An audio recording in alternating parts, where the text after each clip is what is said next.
There is a quote from Tolkien that I think perfectly captures why Samwise Gamgee matters more than most people realize.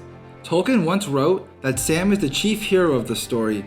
He meant it, not Frodo. Frodo was the ring bearer, yes, but Sam was the one who carried Frodo himself when the ring's burden became too great. He is loyalty incarnate, the beating heart of the Lord of the Rings, the unsung hero. Welcome to You Shall Not Scroll, where we dive deep into Tolkien's legendarium. If that sounds interesting to you, make sure to follow so you don't miss future videos. Today, we're looking at Samwise Gamgee after the events of the Lord of the Rings. His life back in the Shire, his marriage, his children, and eventually, the final journey that almost no one hears about. After the scouring of the Shire in the Battle of Bywater, Sam immediately turns to healing. He plants the Maloran seed Galadriel gave him, and with her soil, restores trees all across the Shire. In the Shire Reckoning 1420, he marries Rose Cotton. A year later, their first child is born, Elenor the Fair, golden-haired, and so beautiful that many said she looked elvish. That same year, Sam walks with Frodo one last time, all the way to the Grey Havens. Frodo departs over the sea and Sam returns alone on October 6 of Shire Reckoning 1421. And quietly, in the years after, he begins completing and enlarging the Red Book of Westmarch. Over the years, Sam and Rosie built one of the greatest families in the history of the Shire, 13 children in all. Their eldest, Elenor the Fair, born just after the War of the Ring, would grow to serve Queen Arwen herself.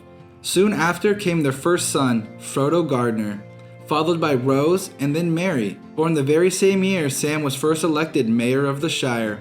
More children followed quickly, Pippin, then the golden-haired Goldilocks, Hamfast, and Daisy, until by the time Aragorn returned north as king, Sam and Rosie were already the beloved parents of a thriving household. During that royal visit, Aragorn publicly honored Sam, gifting him the Star of the Dunedain, and Elenor, still only a maiden, was chosen to serve in the court of the queen. Even after that, more children came: Primrose, Bilbo, Ruby, Robin, and finally, little Tolman, or Tom, who was born in Gondor when Sam, Rose, and Elenor were visiting King Elisar for a year, while Master Tolman Cotton acted as deputy mayor. Elenor married Fastred of Greenholm on the far downs. They had a son in Shire Reckoning 1454 named Elfstand Fairbairn, and Samwise became a grandfather. His firstborn son, Frodo Gardner, also had a son whose name was Holdfast Gardner, and then Holdfast had a son named Harding of the Hill in Shire Reckoning 1501.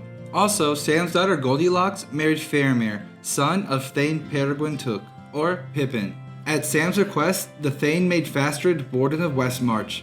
Fastred and Elenor made their dwellings at Undertowers on the Tower Hills, newly gifted to the Shire from King Elisar, where their descendants, the Fairbairns of the Tower, dwelt for many generations. As the years passed, Sam was re-elected mayor again and again, 7 times in total, becoming not just a hero of distant memory, but the guiding heart of the Shire for generations. Then, in Shire Reckoning 1482, his life changes. Rosie dies on Mid-Year's Day. That autumn, September 22nd, 1482, Sam mounts a pony and silently leaves Bag End. He rides west to the Tower Hills. He finds Elenor, to whom he gave the Red Book to, afterwards kept by the Fairbairns. Among them, the tradition is handed down from Elenor that Samwise passed the towers and went to the Grey Havens and passed over sea, last of the ring bearers. Sam began as a gardener, humble, unnoticed, but became mayor, father of 13, friend of the king, author of the Red Book, and ultimately became one of the last mortals to sail to the Undying Lands. He didn't want glory, but he became the greatest example of quiet courage Tolkien ever wrote. If you enjoyed this dive into Sam's life after the Lord of the Rings, please like and subscribe and follow You Shall Not Scroll for more stories from Tolkien's legendarium. Thank you for watching, and may you always remember the ones who carried others, not just themselves.